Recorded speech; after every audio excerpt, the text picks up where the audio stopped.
Bienvenidos a Senderos de Tinta y Voz, donde las historias más insólitas cobran vida. Imaginen una ciudad donde la filosofía florecía en las plazas públicas, donde el mármol blanco de templos recién construidos brillaba bajo el sol del Ática, y donde la idea de que los ciudadanos gobernaran su propio destino alcanzaba su cenit. Esa ciudad era Atenas, y esa era su edad de oro, un periodo de aproximadamente medio siglo. Desde el fin de las guerras médicas alrededor del 479 AC hasta el inicio de la ruinosa guerra del Peloponeso en el 431 a.C. Y en el corazón de esta era vibrante, encontramos a un hombre, Pericles.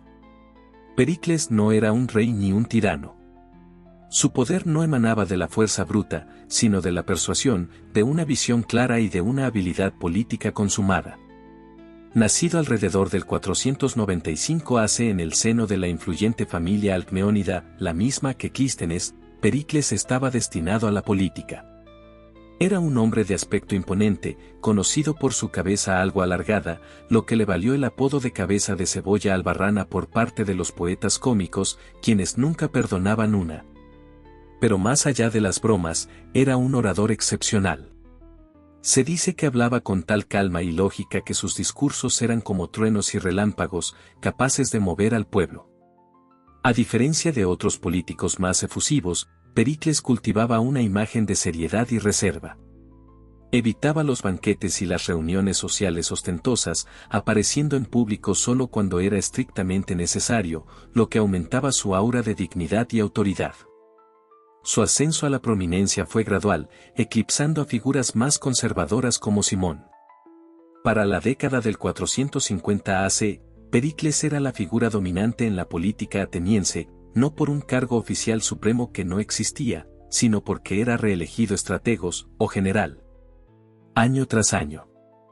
Y desde esta posición, impulsó una serie de políticas que profundizaron la democracia y embellecieron la ciudad.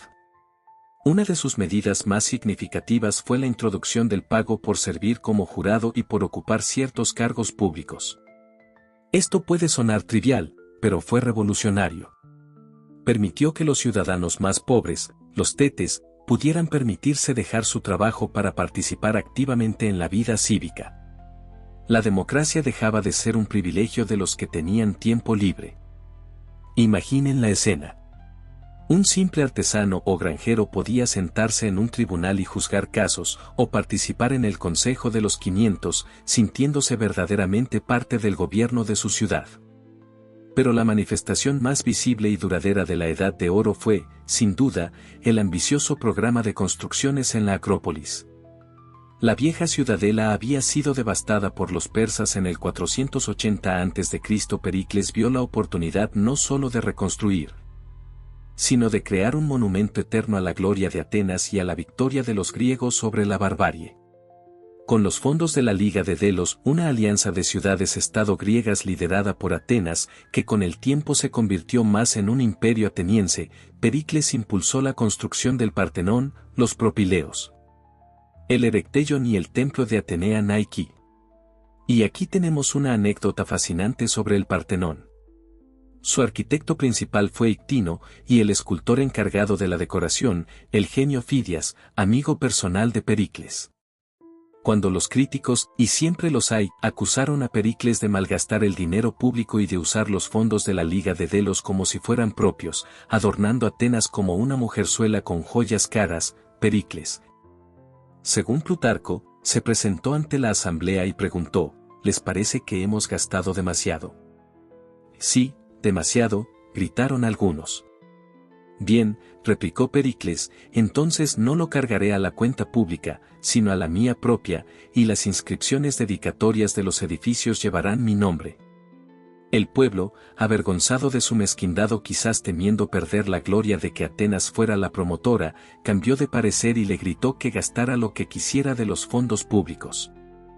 Una jugada maestra de astucia política. Fidias creó la colosal estatua criselefantina, de oro y marfil, de Atenea Partenos para el interior del templo. Era tan magnífica que, inevitablemente, también atrajo la envidia.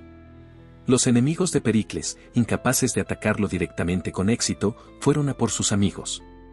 Fidias fue acusado de robar oro destinado a la estatua. Para probar su inocencia, había hecho las piezas de oro desmontables. Se pesaron y se demostró que no faltaba nada. Luego lo acusaron de impiedad por haberse representado a sí mismo y a Pericles en el escudo de la diosa. Aunque esta acusación es más turbia, muestra el ambiente caldeado.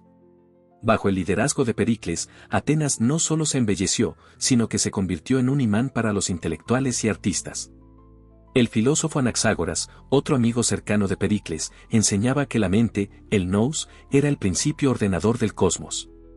Sófocles y Eurípides escribían sus inmortales tragedias, que se representaban en el teatro de Dionisio, explorando las profundidades de la condición humana. Heródoto, el padre de la historia, leía sus crónicas. Tucídides, más joven, observaba y se preparaba para narrar la guerra que se avecinaba. Era una época de efervescencia intelectual sin parangón. Y no podemos hablar de Pericles sin mencionar a Aspasia de Mileto. Una figura extraordinaria, Aspasia era una extranjera, una meteca y una etaira, una compañera y cortesana de alta educación. Era famosa por su inteligencia, su elocuencia y su conocimiento de la retórica y la filosofía. Pericles se enamoró profundamente de ella, se divorció de su esposa y vivió con Aspasia abiertamente, algo escandaloso para la época. Especialmente porque ella era extranjera y no podía ser su esposa legal según la propia ley de ciudadanía de Pericles del 451 AC, que restringía la ciudadanía a aquellos con padre y madre atenienses. Se dice que Sócrates y otros filósofos acudían a su casa para escucharla y conversar. Los poetas cómicos, como no, la caricaturizaban y la acusaban de influir indebidamente en Pericles, incluso de escribir sus discursos. Aunque esto último sea una exageración, su influencia intelectual sobre él parece innegable. Pero la Edad de Oro no estaba exenta de sombras. El creciente poder de Atenas y su transformación de líder de una alianza a dueña de un imperio generaron resentimiento, especialmente en Esparta y sus aliados. La tensión crecía. Pericles, consciente del inevitable conflicto, adoptó una política de firmeza. Cuando finalmente estalló la guerra del Peloponeso en el 431 a.C., Pericles implementó una estrategia cautelosa. Evitar batallas terrestres contra el formidable ejército espartano y confiar en la superioridad naval de Atenas y en las largas murallas que conectaban la ciudad con el puerto del Pireo, asegurando el suministro. Convocó a la población del Ática a refugiarse dentro de las murallas. Es en este contexto que Pericles pronunció uno de los discursos más famosos de la historia, la oración fúnebre por los primeros caídos en la guerra, tal como la recogió Tucídides. En ella, no solo elogia a los muertos, sino que exalta los ideales de la democracia ateniense, la igualdad ante la ley, la participación ciudadana, la libertad de pensamiento, el amor por la belleza y la sabiduría. Tenemos un régimen de gobierno que no envidia las leyes de otras ciudades, proclamó, sino que más bien somos modelo para algunos, que imitadores de otros. Amamos la belleza con economía y la sabiduría sin blandicie. Palabras que resuenan a través de los siglos. Sin embargo, la estrategia de Pericles tuvo una consecuencia imprevista y terrible. El hacinamiento dentro de las murallas llevó a una espantosa plaga en el 430 a.C. La descripción de Tucídides es escalofriante: fiebre, sed insaciable, cuerpos apilados.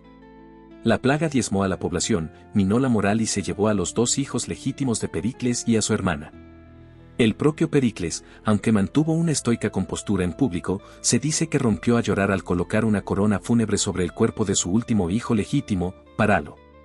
Fue tal el golpe para él y para Atenas, que el pueblo, desesperado, incluso lo depuso brevemente del cargo de estrategos y lo multó, aunque pronto lo restituyeron, reconociendo que no había mejor líder. Poco después, en el 429 a.C., Pericles también sucumbió, probablemente a la misma plaga, aunque su enfermedad fue más prolongada. Tucídides escribe que, mientras moría, sus amigos sentados alrededor de su lecho hablaban de sus virtudes y la magnitud de sus hazañas. Pericles, que creían inconsciente, los interrumpió para decirles que olvidaban lo más importante, que ningún ateniense por mi causa vistió luto. Una afirmación quizás idealizada, pero que refleja su deseo de ser recordado como un líder que, a pesar de las guerras y las crisis, protegió a su pueblo. Con la muerte de Pericles, la Edad de Oro comenzó su declive. Aunque la guerra continuaría por casi 3 décadas más, Atenas nunca volvería a tener un líder de su talla y visión unificada. Su legado, sin embargo, es inmenso. Los edificios imponentes que aún nos maravillan, el sistema democrático que inspiraría a futuras generaciones. Y un florecimiento cultural que sentó las bases de la civilización occidental. Pericles fue el hombre que, más que ningún otro, personificó el espíritu de una era irrepetible, la Edad de Oro de Atenas.